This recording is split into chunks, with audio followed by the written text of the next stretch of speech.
Apa itu tantangannya? Karena kata pengudusan atau kudus itu bukan sesuatu yang menarik, kurang bisa nyambung dengan dunia. Nah, tahukah saudara bahwa ternyata topik ini adalah hal yang tidak bisa kita negosiasikan di dalam kekristenan. Halo, kekudusan itu nggak bisa dinegosiasikan, saudara. Karena saya mempelajari bahwa inti dari doa Yesus itu tentang kekudusan. Topik yang seringkali dianggap orang kurang menarik, kurang modern, kurang relevan, kurang nyambung dengan dunia. Justru ini menjadi inti dari doa Yesus. Kekudusan yang kita anggap bahwa ini sesuatu yang harusnya kita hindari, justru ini sesuatu yang menjadi misinya Yesus. Waktu saya membaca perikop Yohanes 17 ini, saya benar-benar melihat dan saya dibukakan satu pengertian bahwa kekudusan itu nggak bisa kita kompromikan.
Selamat pagi GKS Balikpapan.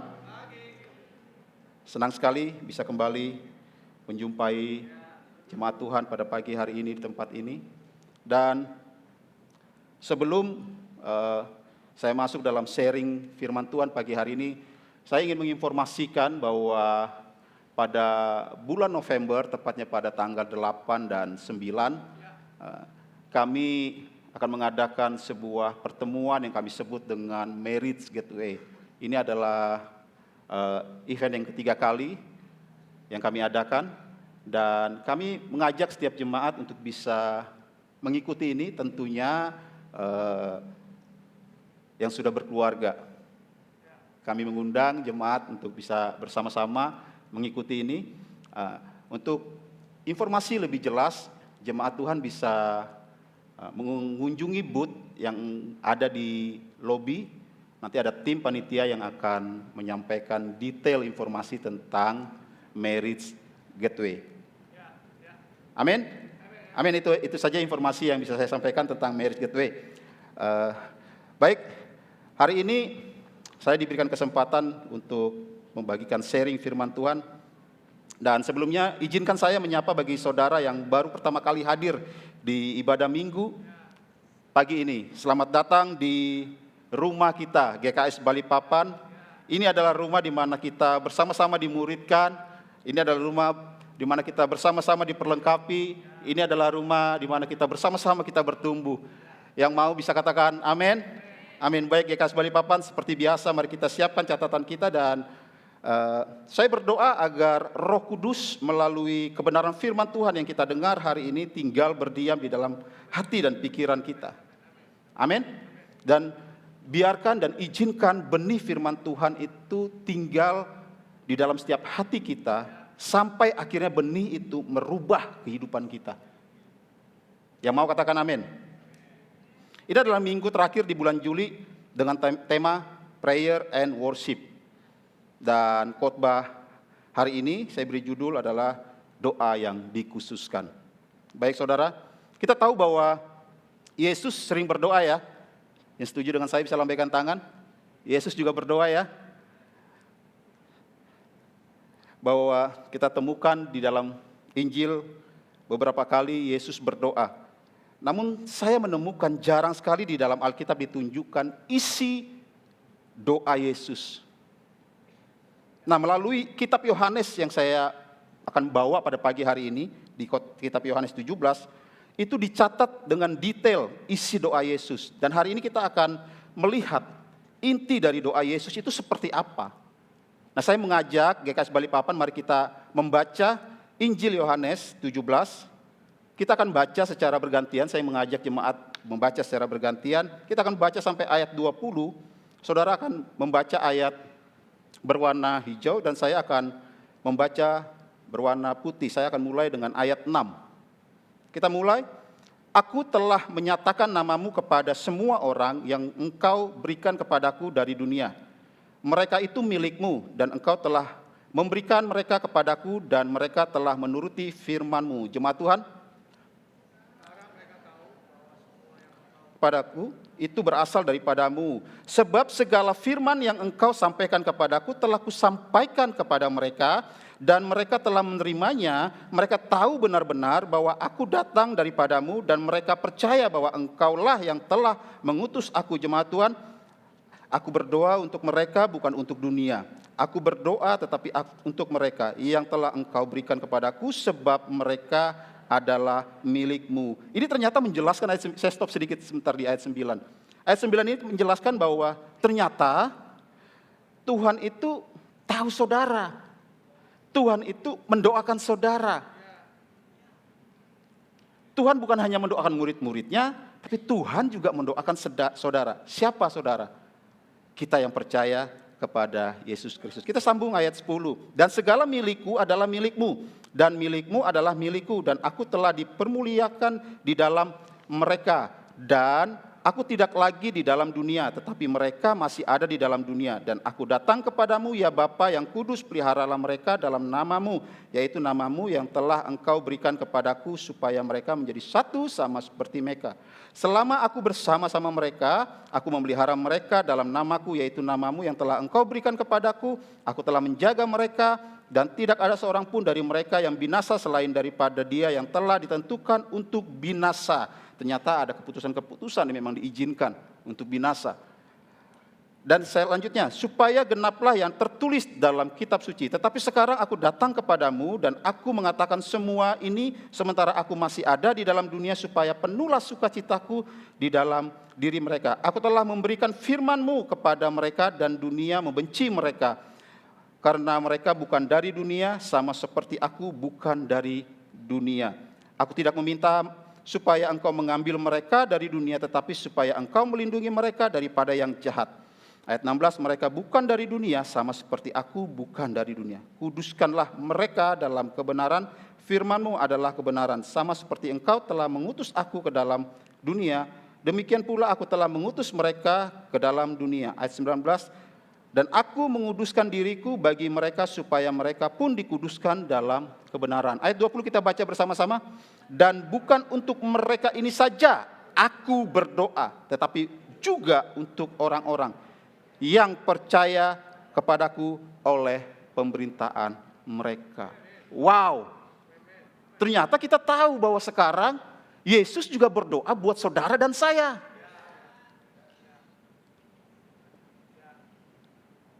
Kalau kita baca di ayat pertama sampai 5, dikatakan itu ditulis bahwa Yesus berdoa, pertama-tama dia berdoa untuk dirinya. Lalu kita baca ayat 6 dan seterusnya. Yesus mulai ada perpindahan dari Yesus berdoa untuk dirinya, mulai berpindah Yesus berdoa untuk siapa? Murid-muridnya. Lalu Yesus juga berdoa untuk setiap orang yang percaya kepadanya. Nah, hari ini saya tidak akan menjelaskan tentang kita adalah umat yang telah dipilih Tuhan. Karena ayat 9 tadi sudah jelas sekali dikatakan bahwa Yesus telah memilih saudara dan saya. Yang setuju dengan saya katakan amin. Yesus mengenal saudara dan saya. Yang setuju dengan saya katakan amin. Yesus itu, kita ini miliknya Yesus. Katakan amin. Katakan bersama saya miliknya Yesus. Nah, saudara nanti bisa baca ya seterusnya satu perikop ini. Saya mau ajak ini. Kalau saudara perhatikan dari ayat 6 tadi ada perpindahan ya. Ada pergeseran dari doa Yesus untuk dirinya sendiri, lalu dia berpindah berdoa untuk murid-muridnya. Dan kita tahu bahwa Yesus bukan hanya berdoa untuk murid-murid saya, tapi juga berdoa untuk setiap kita yang percaya. Ayat 20 tadi kita baca bersama-sama. Dan bukan untuk mereka ini saja aku berdoa, tetapi juga untuk orang-orang yang percaya kepadaku oleh pemberitaan mereka. Jadi ternyata Yesus juga berdoa untuk orang yang percaya. Jadi sekarang kita tahu Yesus berdoa juga buat kita. Hari ini kita akan belajar dan ketahui bersama. Sebelum Yesus disalibkan, Yesus itu mendoakan saudara dan saya. Ini adalah doa sebelum Yesus disalibkan.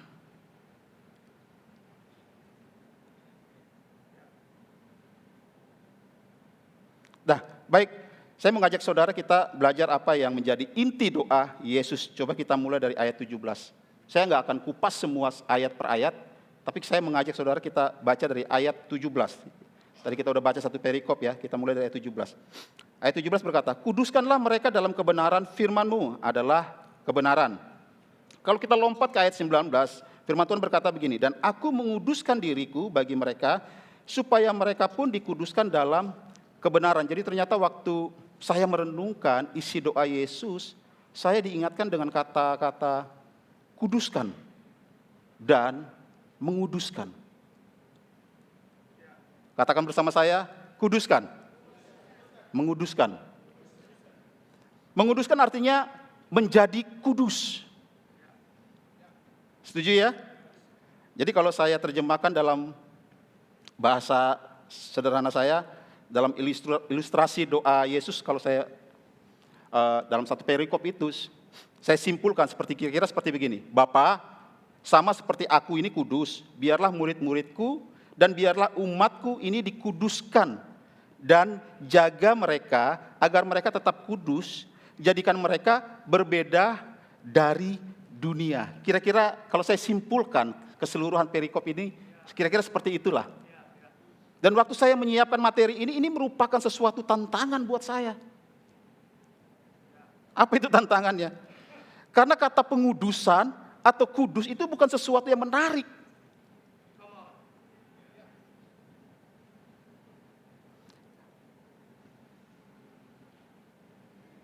Saya menemukan begini, seringkali kita tuh berdiskusi kalau tentang pengudusan atau kudus, itu seringkali dianggap topik yang kurang disukai. Waktu saya merenungkan ini, kalau kita berdiskusi tentang tema kudus, itu kurang banyak peminat dan pendengarnya. Nah ternyata saya menemukan jawabannya seperti ini. Kira-kira seperti ini. Karena kalau kita berbicara tentang kudus, langsung alis kita itu mengkerucut. Seakan-akan kita terhakimi. Come on. Benar gak sih? Seakan-akan waktu kita berbicara yang kudus, seakan-akan kita udah paling kudus daripada orang lain. Bukankah begitu? Kenapa orang gak suka dengan kata kudus? Waktu saya merenungkan ini, kenapa ya? Pernahkah saudara merenungkan ini? Kenapa topik ini kurang enak didengarkan? Tapi kalau kita bicara tentang kemakmuran, temanya kemakmuran, ya, temanya mukjizat, temanya pengharapan, itu peminatnya banyak banget. Kenapa topik kudus sedikit peminatnya? Saya pun dulu berpikir seperti itu. Kalau saudara punya pemikiran hal seperti itu, saudara nggak sendiri. Saya juga dulu pemikirannya begitu. Karena saya berpikir bahwa kudus, apa sih kudus? Kita ini kan masih manusia, nggak ada yang sempurna. Dulu saya menganggap topiknya kurang modern, kurang relevan. Dulu saya menganggap topik tentang kekudusan itu kurang bisa nyambung dengan dunia. Nah, tahukah saudara bahwa ternyata topik ini adalah hal yang tidak bisa kita negosiasikan di dalam kekristenan. Halo? Kekudusan itu nggak bisa dinegosiasikan, saudara. Karena saya mempelajari bahwa inti dari misi doa Yesus, inti dari doa Yesus itu tentang kekudusan. Topik yang seringkali dianggap orang kurang menarik, kurang modern, kurang relevan, kurang nyambung dengan dunia. Justru ini menjadi inti dari doa Yesus. Kekudusan yang kita anggap bahwa ini sesuatu yang harusnya kita hindari. Justru ini sesuatu yang menjadi misinya Yesus.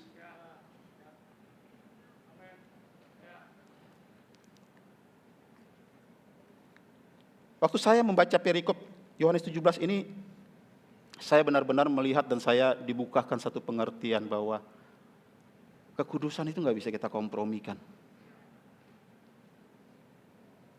Mari kita mulai dari poin pertama yang mau saya sharingkan pagi hari ini. Mengapa kekudusan itu penting? Mengapa kekudusan itu penting? Saya mulai sharing mengapa kekudusan itu penting. Yang siap belajar katakan, yes, yes, yes, mantap. Mantap. Nah, kalau saudara perhatikan di sini ayat 19 dikatakan Yohanes 17 ayat 19, dan aku menguduskan diriku bagi mereka. Saya akan banyak baca tentang Yohanes 17 ayat 19 ya. Dan aku menguduskan diriku bagi mereka supaya mereka pun dikuduskan dalam kebenaran. Mengapa kekudusan itu penting?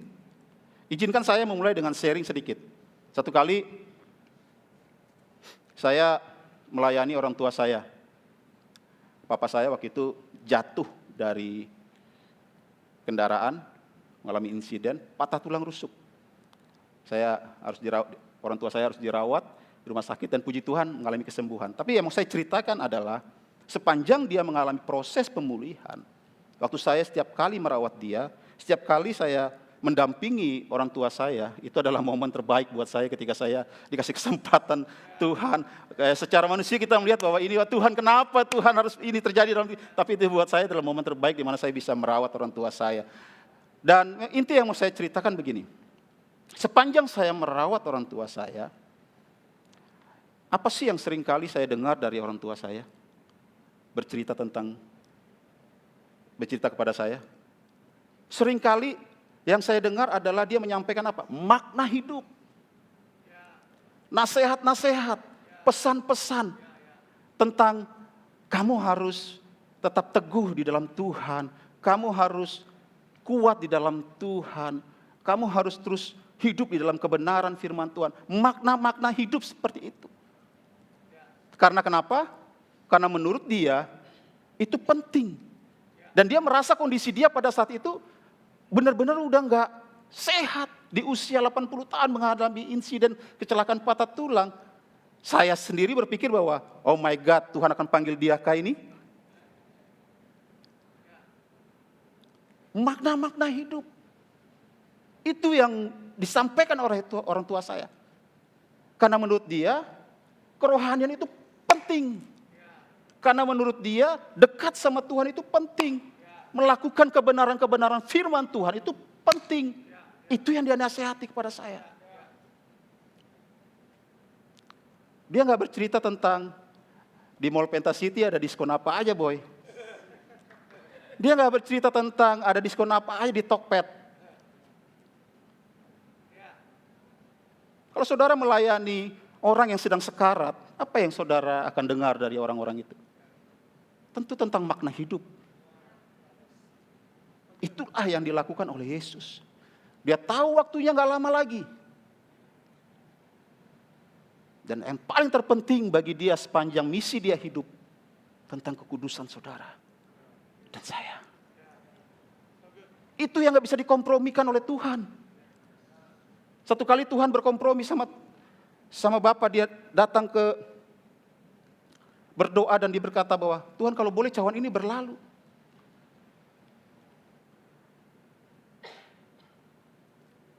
Tapi itu tidak bisa terjadi. Dia tetap harus menyelesaikan tugas dia. Dia harus tetap menyelesaikan misi dia. Karena itu penting buat dia. Makanya dia berdoa buat saudara dan saya.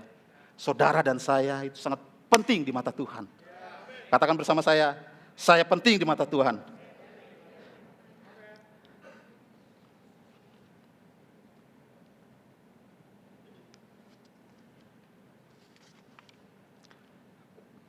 Saya mau ngajak begini. Melihat apa yang menjadi hal terpenting bagi Yesus. Belajar untuk melihat apa yang menjadi hal terpenting bagi Yesus untuk diri saudara dan saya. Saya meyakini isi doa yang disampaikan oleh Yesus sebelum dia mati di saliban itu adalah hal yang terpenting bagi dia. Di dalam doa Yesus, kalau saudara perhatikan dalam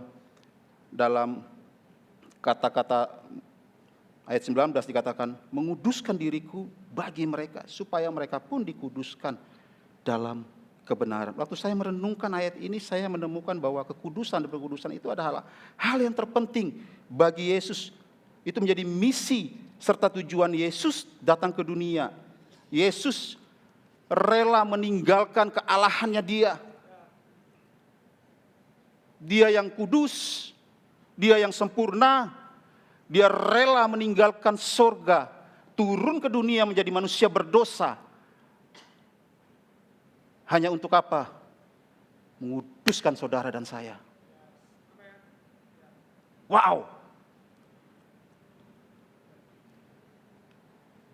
Please, GKS Balikpapan, jangan sia-siakan hidupmu.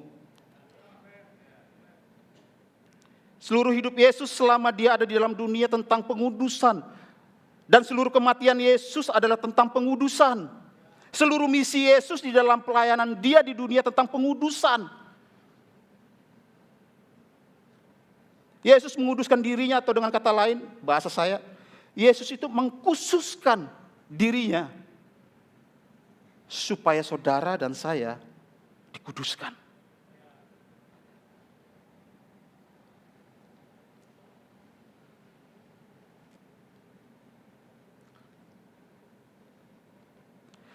Yesus begitu melihat saudara dan saya begitu sangat penting. Artinya bagi Yesus, hidup saudara dan saya misi yang paling penting. Saudara boleh catat ini. Jadi kalau saudara berkata, saya percaya Kristus, tetapi saudara tidak mau hidup kudus, maka artinya saudara percaya Kristus buatan saudara sendiri. I'm sorry, ini kebenaran coy. Saya juga belajar, saya nggak sempurna. Tapi maksudnya gini, marilah kita sebagai orang Kristen, marilah kita belajar bersama-sama. Jangan abaikan itu.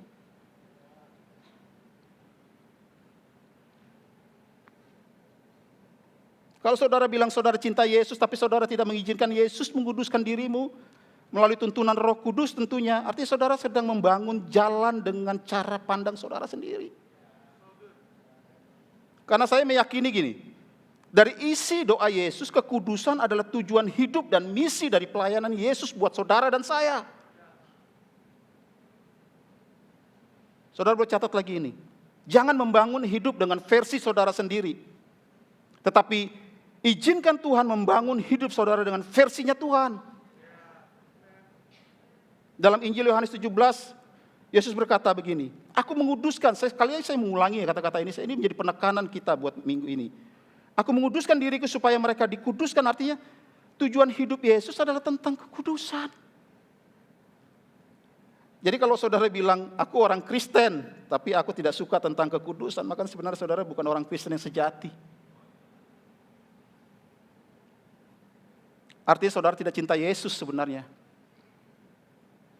Saudara bercatat ini, kekudusan dan pengudusan kita adalah tujuan hidup dan misi Yesus. Dari pelayanan Yesus. Ini adalah tujuan misi Yesus, ini adalah hidupnya Yesus Kristus. Kita baca di ayat 17. Saya ulangi sekali. Yohanes 17 ayat 18. Sama seperti engkau telah mengutus aku ke dalam dunia, demikian pula aku telah mengutus mereka ke dalam dunia. Katakan bersama saya, mengutus. Makna dari kata mengutus itu di sini ternyata saya mendapatkan pemahamannya adalah misi. Yesus datang ke dunia mendapat mandat misi. Dan misi itu juga Yesus bawa kita ke dalam misinya Tuhan.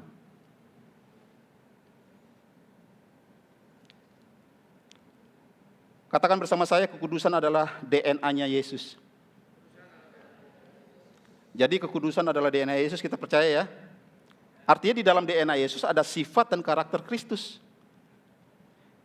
Artinya di dalam diri saudara yang kita percayai bahwa Yesus adalah Tuhan dan Juru Selamat kita, ada DNA Yesus yang tinggal berdiam di dalam diri saudara.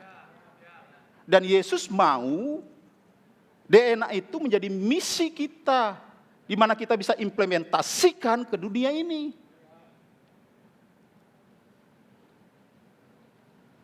Di mana DNA Yesus itu menjadi misinya kita juga.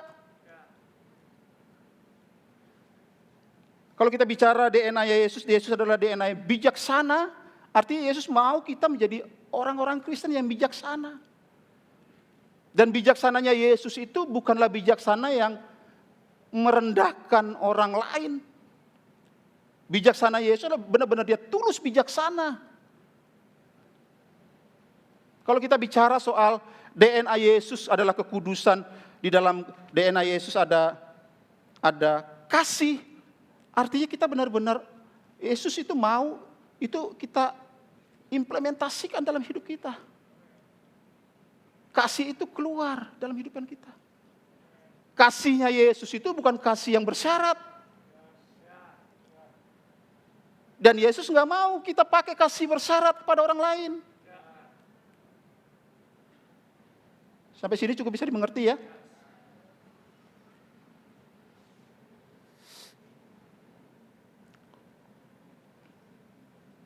Sifat-sifat Yesus perlu keluar dalam kehidupan kita. Katakan bersama saya, sifat-sifat Yesus perlu keluar dalam hidup kita. Kalau kita memahami bahwa Yesus memiliki kebijaksanaan, kita belajar untuk hidup bijaksana. Ya, bisa jatuh nggak? Bisa. Tapi selama kita nggak mau melatih, itu nggak akan terjadi. Di dalam DNA Yesus ada penguasaan diri. Yesus bisa murka nggak sama kita? Kalau dia nggak bisa menguasai diri dia, bisa. Tapi penguasaan diri Yesus nggak mendatangkan kemurkaan buat saudara dan saya. Penguasaan diri Yesus penuh dengan makna pengampunan, penerimaan diri saudara dan saya.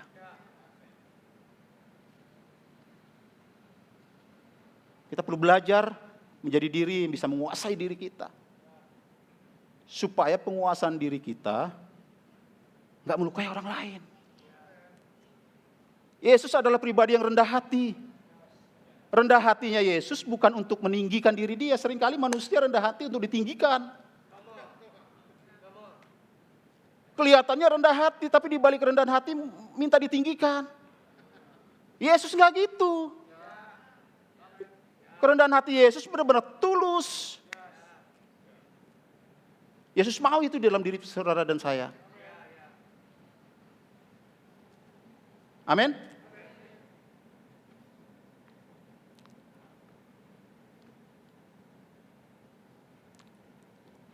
Saudara boleh catat ini.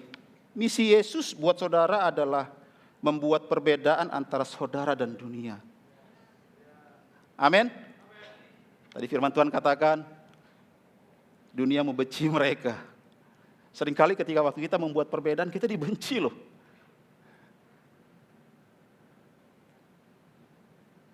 Justru waktu Yesus membuat perbedaan, itu membawa kematian bagi Yesus. Saudara mulai takut. Oh come on. Waktu kita hidup di dalam kekudusan, percayalah ada Roh Kudus yang memampukan kita, yang menolong kita. Amin. Saya terus belajar melatih. Bangun kesadaran. Kita nggak bisa bernegosiasi sama Tuhan tentang kekudusan. Poin yang kedua mau saya sharingkan. Apa arti kekudusan atau pengudusan yang sesungguhnya bagi saudara dan saya? Nah, ini adalah bagian yang penting buat saudara dan saya. Kenapa?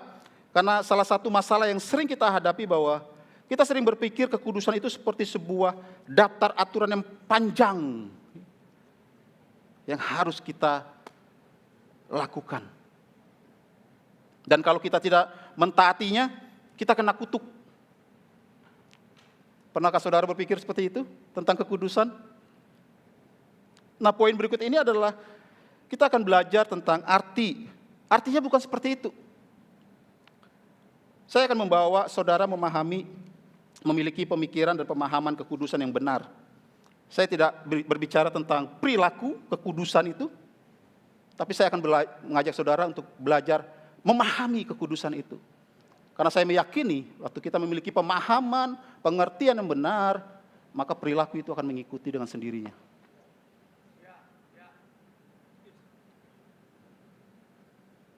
Saya kasih contoh begini. Kalau saudara melihat kesehatan itu bukan sesuatu yang penting, saudara akan makan apa aja. Kalau saudara memahami kesehatan itu bukan sesuatu yang penting, saudara nggak akan berolahraga.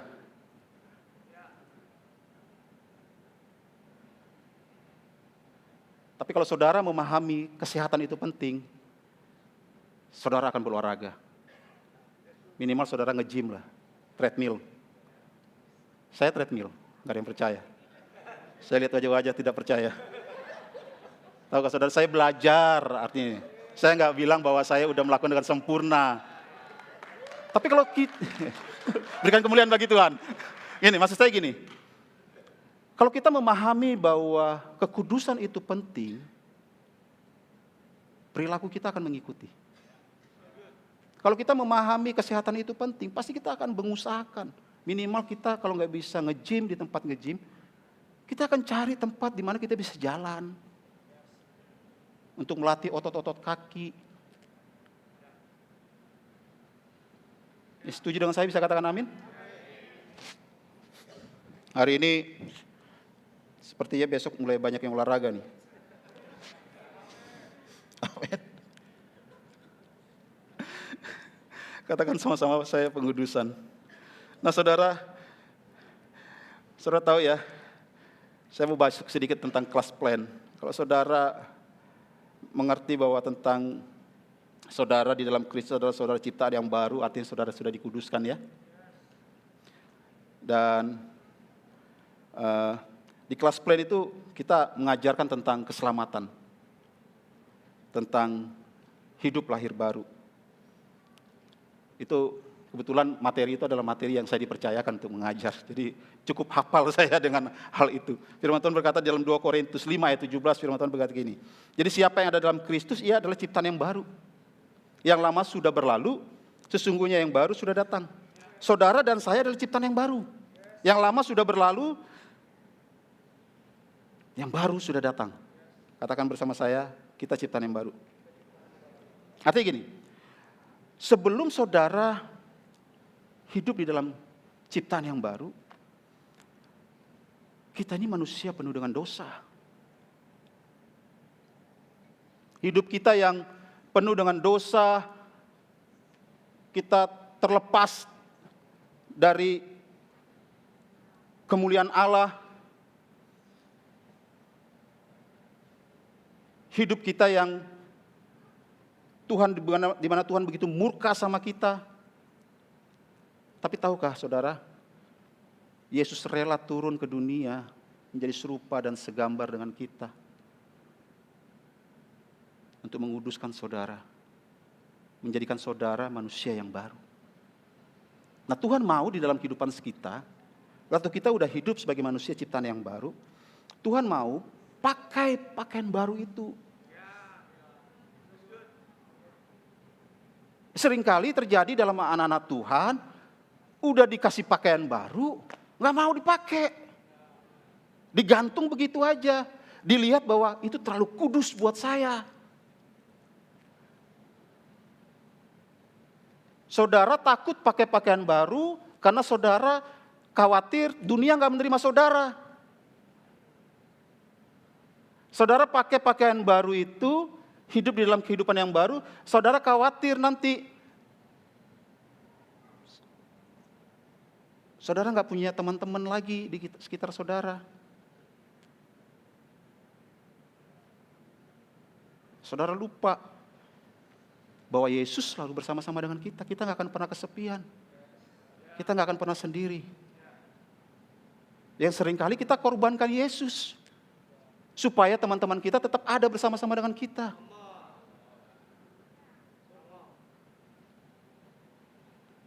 Seringkali kita korbankan Yesus supaya kita dapat pengakuan dari orang-orang yang ada di sekitar kita.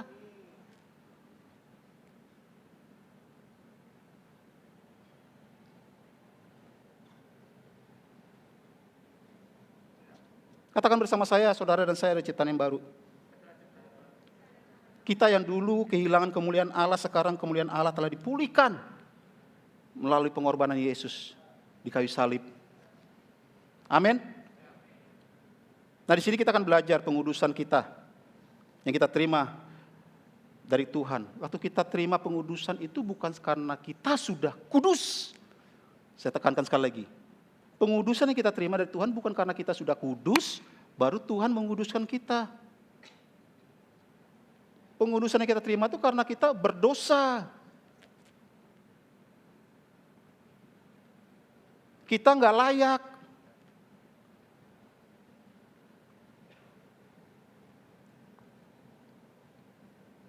Hari ini cukup berat sharingnya. Katakan bersama saya adalah orang kudus. Kurang yakin saya. Saya merasakan saudara kurang yakin saudara orang kudus. Kurang kenceng, saya orang kudus. Nah, kalau saudara mengaminkan bahwa saudara adalah orang kudus, maka kekudusan Kristus itu harus keluar dalam kehidupan saudara dan saya. Mungkin saat ini saudara berpikir bahwa, ya saya tahu saya udah memang hidup kudus.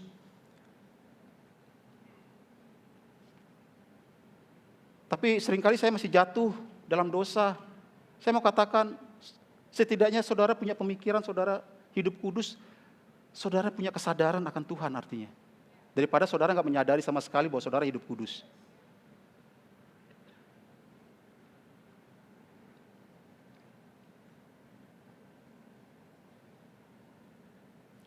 Kalau saudara masih berpikir bahwa saudara berusaha hidup kudus namun seringkali jatuh dalam dosa, gagal lagi. Percayalah, setiap kita pun ada di dalam zona-zona itu. Kita belajar, jatuh lagi. Tapi yang penting waktu kita jatuh, kita bangkit. Kembali mengulangi lagi. Artinya waktu kita mengulangi, kita bukan mengulangi dari titik nol. Sudah ada satu langkah di depan kita. Kita bangkit, maju lagi step 2. Jatuh step 2, bangkit lagi, maju ke step 3. Sampai akhirnya benar-benar Roh Kudus ubah hidup kita. Dan sampai akhirnya waktu saudara ada di titik di mana saudara baru menyadari bahwa, aku ternyata bisa sampai di sini loh.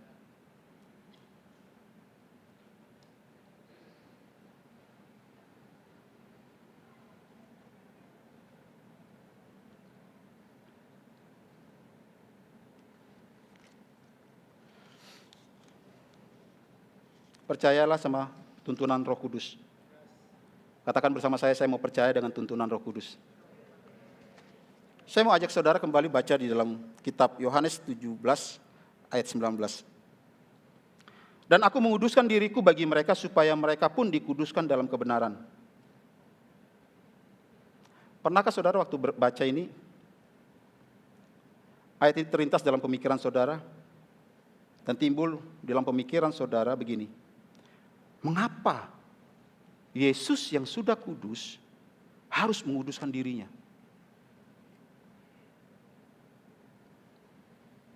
Yesus ini kan kudus. Kok harus menguduskan dirinya sih? Pernah nggak saudara waktu baca itu terlintas dalam pemikiran saudara?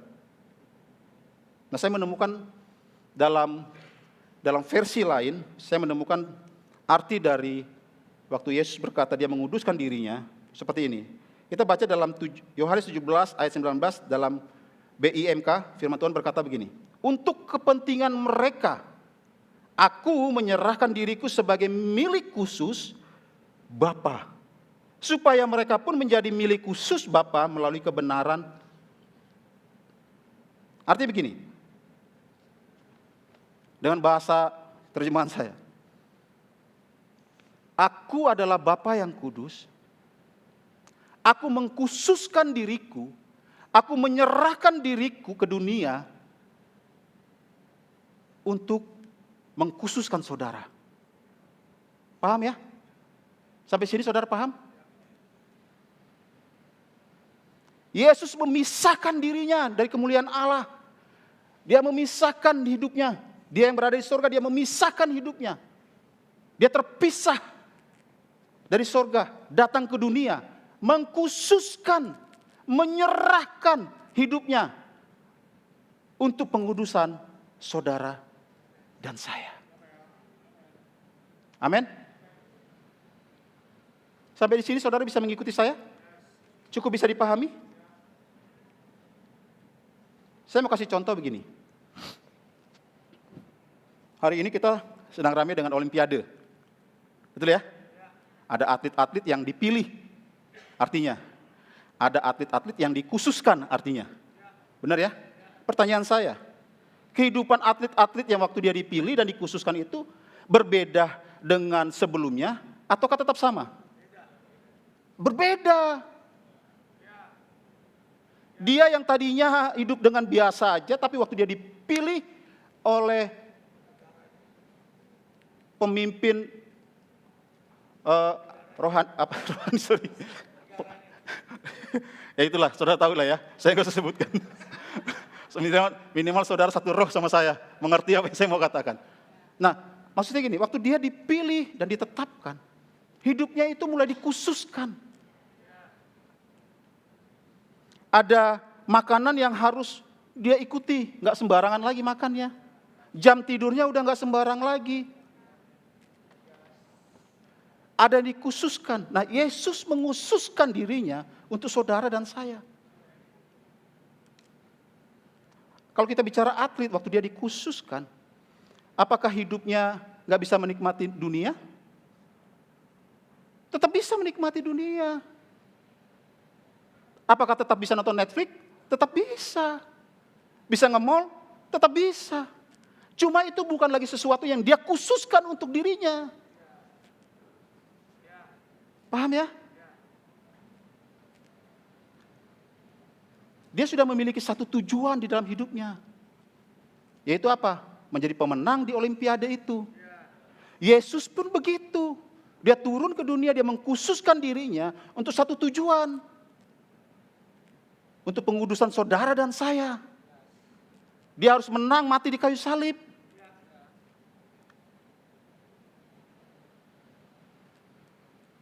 Katakan bersama saya satu tujuan. Tuhan mau hidup kita punya satu tujuan.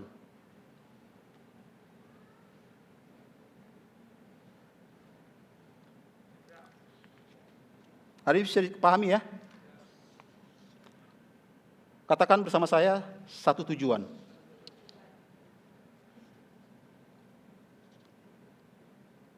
Nah, pemisahan Yesus datang ke dunia memisahkan dirinya dari sorga. Yaitu untuk satu tujuan. Dia fokus dalam satu tujuan. Yaitu untuk pengudusan saudara dan saya.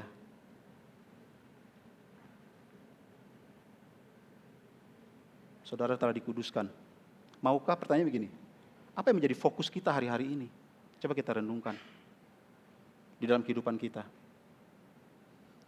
Apa yang menjadi tujuan utama dalam hidup kita hari-hari ini?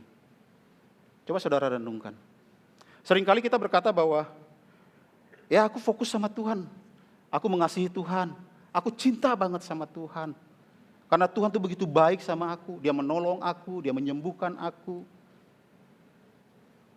Tapi dalam kenyataan kita nggak seperti itu.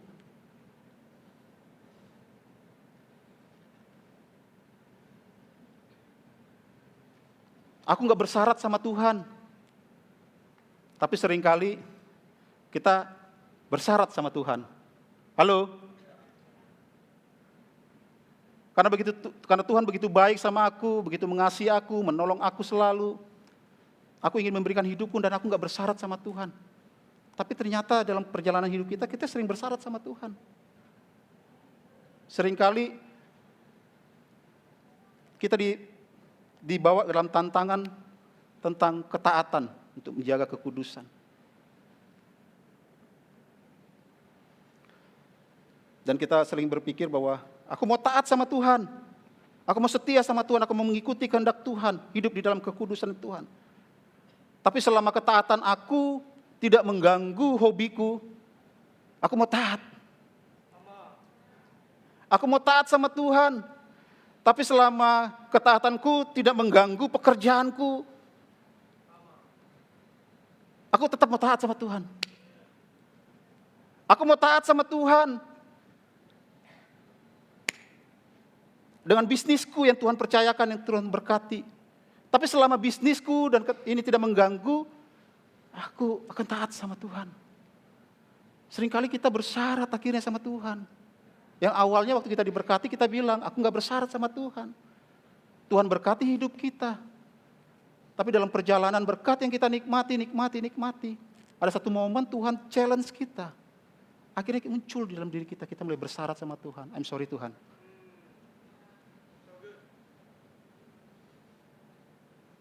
Sebelumnya kita berdoa sama Tuhan, Tuhan kasih aku pekerjaan Tuhan. Tuhan kasih aku jodoh Tuhan. Tuhan berkati bisnisku Tuhan, supaya cuan. Tuhan berkati bisnisku supaya banyak orderan Tuhan. Tuhan kasih aku anak Tuhan. Tuhan aku mau nikah Tuhan. Dan Tuhan jawab. Dengan anugerahnya, kasihnya, dengan kemurahan hatinya dan belas kasihnya atas hidup kita. Dia jawab. Yang tadi kita berdoa di situ. Kita menerima kasih karunia dengan belas kasihnya. Tapi di dalam perjalanan hidup kita ada challenge di sini. Tuhan mulai menanyakan kepada diri kita, kok kamu gak pernah datang lagi waktu seperti dulu, berdoa sama aku, ngobrol sama aku. Tuhan aku capek Tuhan, dengan bisnis yang kau kasih. Kok kamu gak pernah ngobrol sama aku lagi? Tuhan aku capek Tuhan, serius capek Tuhan. Anak-anak aku rewel Tuhan, capek aku Tuhan. Padahal di awal kita berdoa menggebu-gebu minta Tuhan. Tuhan berkati kita. Menikmati hidup berkat yang kita terima dari Tuhan. Tapi berkat yang kita terima dari Tuhan akhirnya kita membuat kita lupa. Menggeser. Tidak lagi melihat Tuhan itu penting dalam kehidupan kita.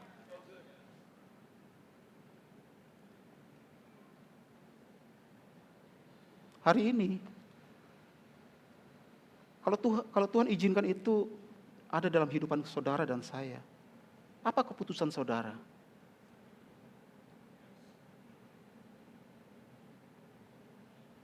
Apakah saudara akan tetap taat, mengikuti apa yang Tuhan mau? Atau saudara berkompromi, bernegosiasi sama Tuhan? Ya Tuhan tahulah, Tuhan kan maha adil, maha baik, Tuhan pasti ngertilah dengan kondisiku. Saya mau katakan Tuhan paling ngerti.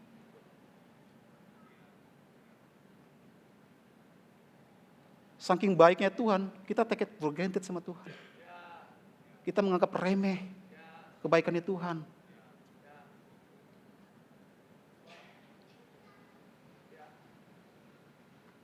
Halo. Hari ini saya berdoa, saudara melihat dan memahami apa yang menjadi esensi dari doa Yesus di Yohanes 17.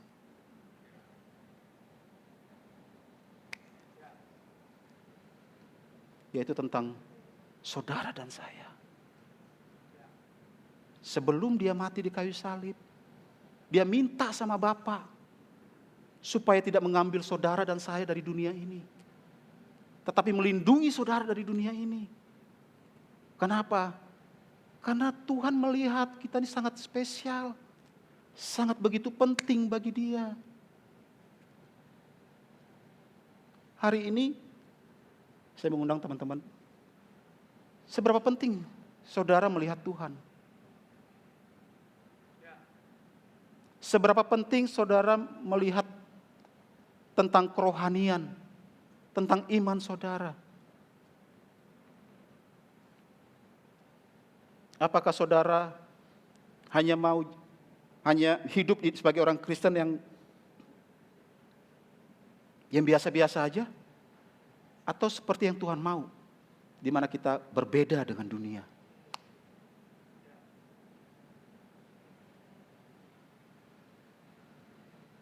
Amin. Saya tutup begini. Saya percaya gini.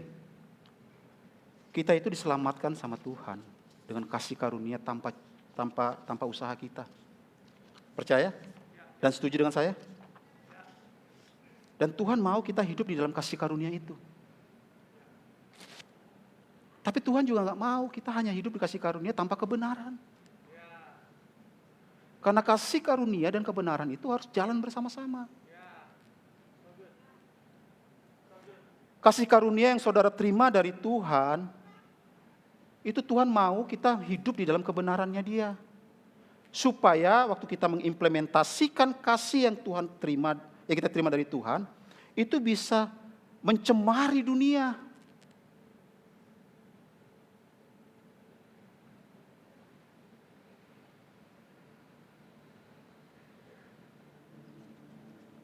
Kalau saudara bilang saudara hidup dalam kasih karunia, tapi hidup saudara nggak pernah berubah, selalu begitu saja, saudara tahu itu dosa, tapi saudara kayak sengaja bikin dosa itu gitu loh. Artinya saudara nggak mengizinkan Roh Kudus mengubah hidupmu.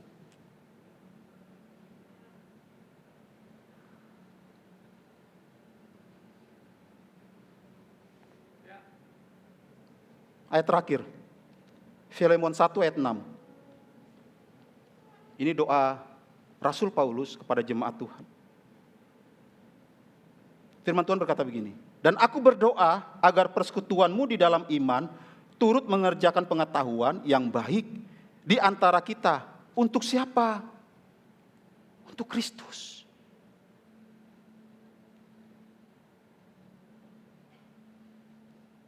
Tuhan mau setiap minggu kita datang ke gereja, menerima pengetahuan, wisdom kita ditambahkan. Dan Tuhan mau itu bukan hanya menjadi pengetahuan kita saja, tinggal diam di dalam otak kita sini saja. Tuhan mau itu kita hidupi. Tuhan mau itu kita kerjakan. Waktu kita kerjakan, apa yang kita kerjakan itu bukan untuk kita. Tetapi untuk apa?